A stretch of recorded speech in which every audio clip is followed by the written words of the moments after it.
بسم اللہ الرحمن الرحیم بسم اللہ الرحمن الرحیم الحمد للہ رب العالمین والصلاة والسلام علی رسولہ محمد وآلہ واصحابہ اجمعین اما بعد۔ درس نمبر 135۔ آج کے سبق کا عنوان ہے مشترک اور معول کی بحث۔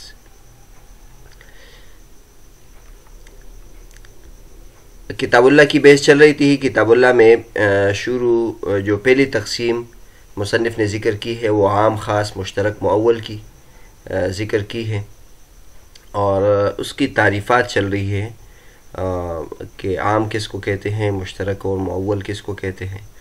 تو عام کی تعریف کی بحث گزر چکی ہے۔ آج کے سبق میں ہم مشترک کی جو تعریف ہے اور معول کی جو تعریف ہے اس کے بارے میں بحث کریں گے۔ البتہ عام کے سے متعلق جو مباحث تھے وہ کچھ تو ذکر ہو چکے، لیکن ان میں سے کچھ حصہ باقی ہے۔ پہلے وہ ذکر کرتے ہیں اور پھر جو مشترک اور معول ہے اس کے بارے میں بحث کرتے ہیں۔ یہ ٹکڑا رہ گیا تھا۔ قولہ وإلا فجمع منکر۔ المعتبر في العام عند فخر الإسلام وبعض المشايخ وانتظام جمع من المسميات باعتبار أمر يشترك فيه سواء وجد الاستغراق أم لا۔ بار بار ذکر ہو چکا کہ فخر الاسلام اور دیگر مشائخ کے نزدیک جمع منکر میں عام میں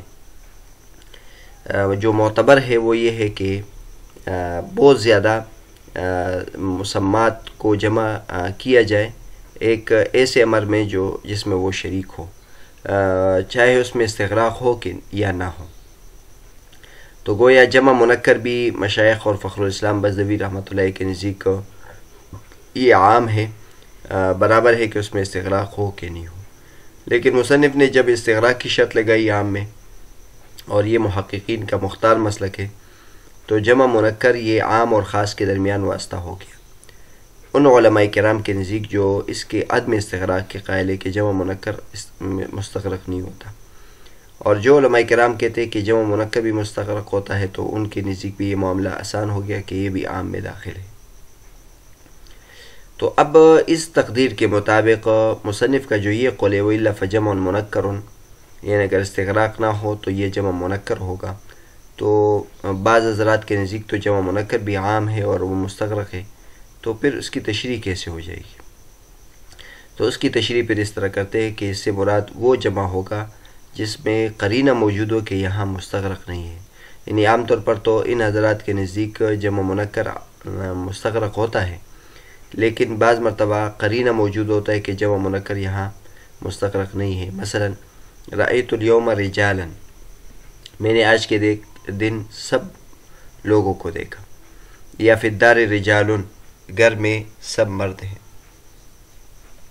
تو اب رجال پوری دنیا کے یعنی مرد مراد ہیں، تو پوری دنیا کے جو مرد ہے وہ ایک دن میں بندہ نہیں دے سکتا، تو لہٰذا معلوم ہوا کہ یہاں رجالن سے پوری دنیا کے رجال مراد نہیں ہو سکتے، اور نہ فی الدار رجال میں یہ معنی ہو سکتا ہے۔ لیکن یہ تو ان کے مسئلے کے مطابق یہ معنی درست تو ہو جائے گا، لیکن یہ پھر جمع منکر کے ساتھ خاص نہیں ہوگا کہ جس میں قرینے کے ذریعے سے ہم معلوم کر لیں کہ وہاں تمام مفراد مراد نہیں ہیں، بلکہ ہر وہ عام مراد ہو جائے گا جو مقصور الباز ہوں گے دلیل عقل کے ساتھ یا دلیل عقل کے بغیر۔ اور پھر یہ جمع منکر یلزمہ ان یکون واسطۃ جمع منکرا او نحوہ، چاہے وہ جمع منکر ہو یا جمع منکر کے علاوہ ہو، وہ سارا واسطہ بن جائے گا مصنف کے عبارت کے مقتضا کے مطابق فی قولہ وإن لم یستغرق فجمع منکر ونحوہ وفسادہ بین۔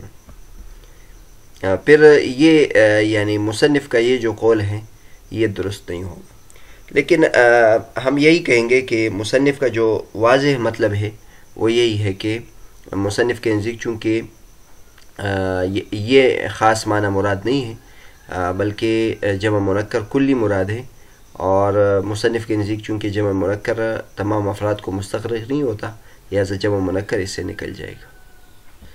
اس کے بعد ہم مشترک کی بحث کرتے ہیں۔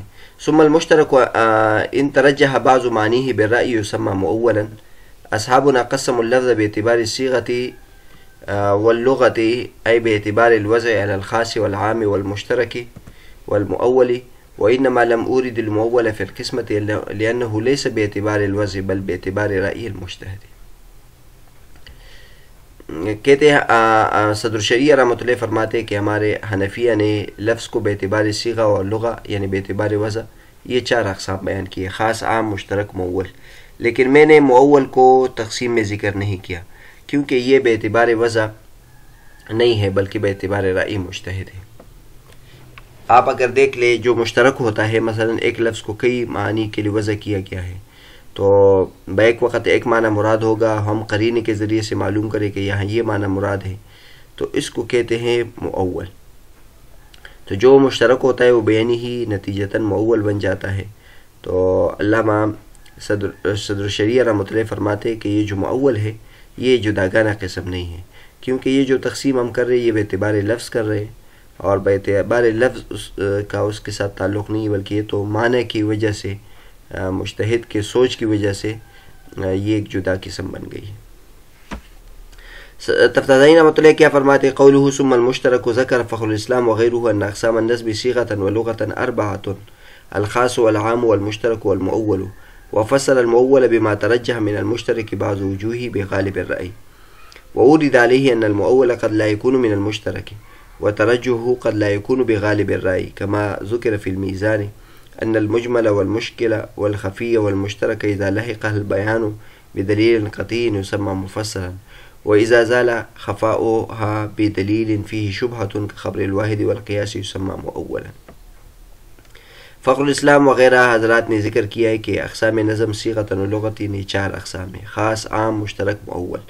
پھر انہوں نے مؤول کی تعریف یہ کی ما ترجح من المشترک بعض وجوہی بغالب الرأی، کہ مشترک سے اس کے بعض معانی راجح ہو جائے غالب رائے کے ذریعے سے، تو یہ مؤول ہے.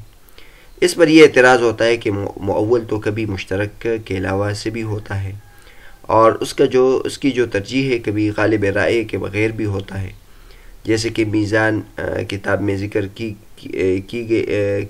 کیا گیا ہے کہ مجمل، مشکل، خفی، مشترک جب ان کو بیان ملحق ہو جائے دلیل قطعی کے ساتھ اس کو مفسر کہا جاتا ہے، اور جب اس کی خفا زائل ہو جائے ایسی دلیل کے ساتھ جس میں شبہ ہو، جیسے خبر واحد اور قیاس، تو اس کو مؤول کہتے ہیں. تو بہرحال مشترک کی جو تعریف کی ہے ما ترجح من المشترک بعض وجوہی، اس پر 2 اعتراضات ہوتے ہیں. نمبر 1 اعتراض تو یہ ہوتا ہے کہ آپ نے کہا کہ ما ترجح من المشترک، حالانکہ کبھی مؤول من المشترک کے علاوہ بھی ہوتا ہے، یعنی مشکل، مجمل، خفی، اس میں سے بھی جو چیز پوشیدہ ہوتی ہے اگر غالب رائے کے ساتھ اس میں آپ تعویل کر کے معنی متعین کر دیں تو اس کو مؤول کہتے ہیں. صرف مشترک سے مؤول نہیں ہوتا بلکہ مؤول من المجمل، مؤول من المشکل، مؤول من الخفی بھی ہوتا ہے. پھر آپ نے یہ کہا تھا کہ غالب رائے کے ذریعے سے آپ ایک معنی متعین کر دے، حالانکہ بعض مرتبہ جو مؤول ہوتا ہے وہ غالب رائے کے ذریعے سے نہیں ہوتا بلکہ خبر واحد یا قیاس کے ذریعے سے ہوتا ہے، اس کو بھی مؤول کہتے ہیں. تو 2 اعتراضات ہیں، اس کے جوابات علامہ تفتازانی رحمۃ اللہ بیان فرماتے ہیں. وأجيب عن الأول بأن ليس المراد تعريف مطلق المؤول بل المؤول الذي من المشترك. یہ جواب دیتے ہیں کہ ہمارا جو مراد ہے وہ مطلق مؤول کی تعریف نہیں ہے بلکہ اس مؤول کی جو من المشترک ہے، لہذا ہمارے یہاں جو زیر بحث ہے وہ مؤول من المشترک ہے، صرف وہ مراد ہے. تو اسی لیے تعریف میں ہم نے من المشترک، کیونکہ یہ من اقسام النظم صیغۃ و لغۃ، چونکہ یہاں ہم نے یہ خاص کی ہے کہ یہ جو تقسیم ہے یہ صیغۃ و لغت کے اعتبار سے ہیں، تو اس لیے یہ مؤول من المشترک ہمارا مراد ہے. دوسرا جو اعتراض انہوں نے کیا تھا کہ آپ نے کہا تھا غالب رائے کے ذریعے سے، حالانکہ خبر واحد و قیاس کے ذریعے سے بھی تو تعویل کی جا سکتی ہے اور اس کو مؤول کہتے ہیں. اس کا جواب یہ دیا ہے وعن الثانی بأن غالب الرائے معناہ الظن الغالب، غالب رائے کا مطلب ہے ظن غالب، چاہے وہ ظن غالب خبر واحد کے ذریعے سے حاصل ہو، قیاس کے ذریعے سے حاصل ہو، یا تعمل فی الصیغہ کے ذریعے سے حاصل ہو، جیسے ثلاثۃ قروء میں ہم نے غور کیا اور لفظ ثلاثہ سے معلوم کیا کہ قروء کا معنی ہے سے. تو گویا یہ دونوں کے جوابات ہو گئے. اب یہ ایک جو سوال ہے کہ یہ جو مؤول ہے اس کا تعلق معنی سے ہے، لفظ کے ساتھ نہیں ہے. تو اس کے بارے میں علامہ تفتزانی رحمۃ اللہ فرماتے ہیں کہ اگرچہ بظاہر تو لگتا ہے کہ اس کا تعلق معنی سے ہے، لیکن اس کا لفظ کے ساتھ کیسے تعلق ہے، اس کی کو طریقہ بتاتے ہیں.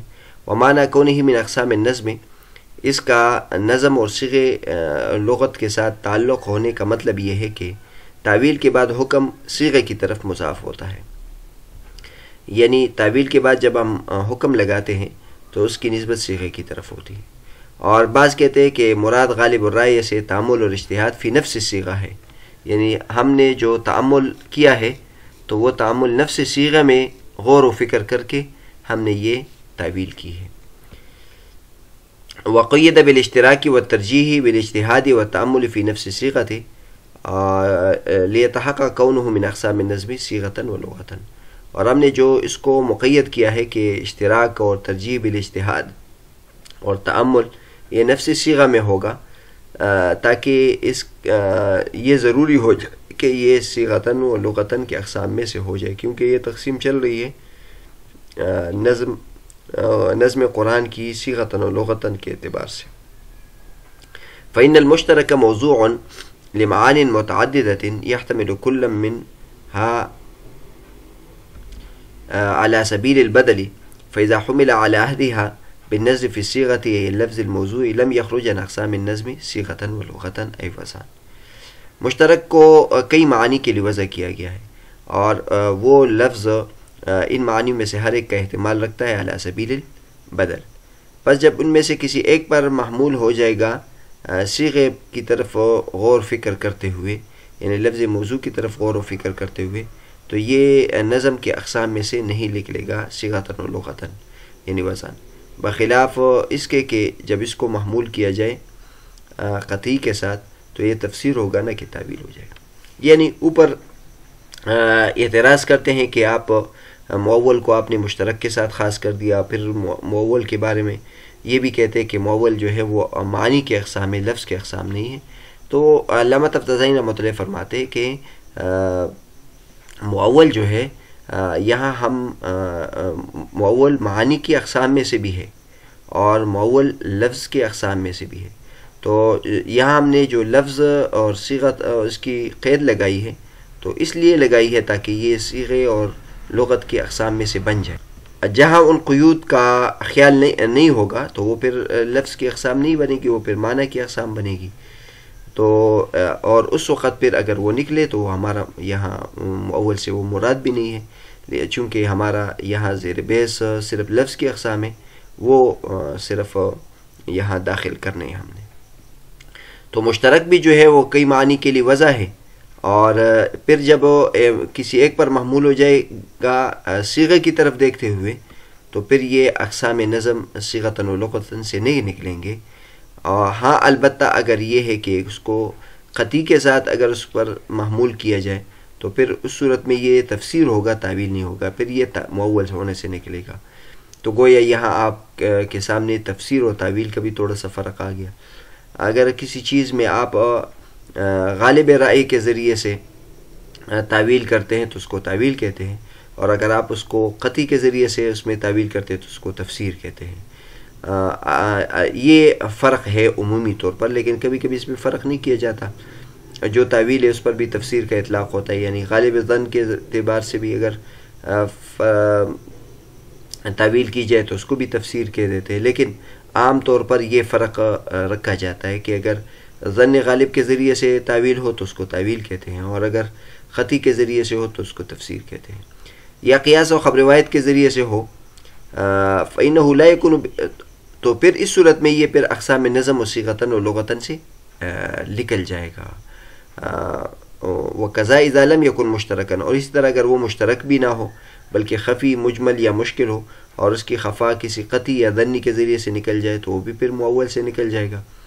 تو اگر یہ نکلے تو نکلے، اس میں کوئی خرابی نہیں ہے، کیونکہ ہم جو یہاں زیر بیس معول کی تعریف کر رہے ہیں وہ ہے کہ جو لفظ کی اقسام میں سے ہو، یعنی لفظ میں غور و فکر کر کے ہی اس کی جو خفا ہے یا اجمال ہے یا اشتراک ہے اس کو ختم کیا جائے، وہ معنی مراد ہے۔ اور اگر کسی اور تفسیر کسی اور دلیل قطعی کے ذریعے سے اس کے خفا کو دور کیا جائے یا خبر واحد و قیاس کے ذریعے سے اس کے خفا کو دور کیا جائے تو پھر وہ یہاں ہمارا وہ مراد نہیں ہے۔ تو بہرحال آج کے سبق میں ہم نے ایک تو جمع منکر کے بارے میں بتایا کہ جمع منکر کے بارے میں دو رائے ہیں۔ بعض حضرات اس کو عام میں شامل کرتے ہیں اور وہ عام میں استغراق کی قید نہیں لگاتے، اور بعض حضرات جو جمع منکر ہے اس کو عام نہیں سمجھتے ہیں، جیسے صدر شریعہ رحمۃ اللہ علیہ، اس لیے انہوں نے عام کی تعریف میں استغراق کی قید لگائی۔ اس کے بعد ہم نے مشترک اور معول کے بارے میں بحث کی۔ مشترک کی تعریف تو گزر چکی، معول کی تعریف کی، معول ما ترجح من المشترک بعض معانی، اس پر دو اعتراضات ہوئے اور اس کے جوابات ذکر کیے گئے۔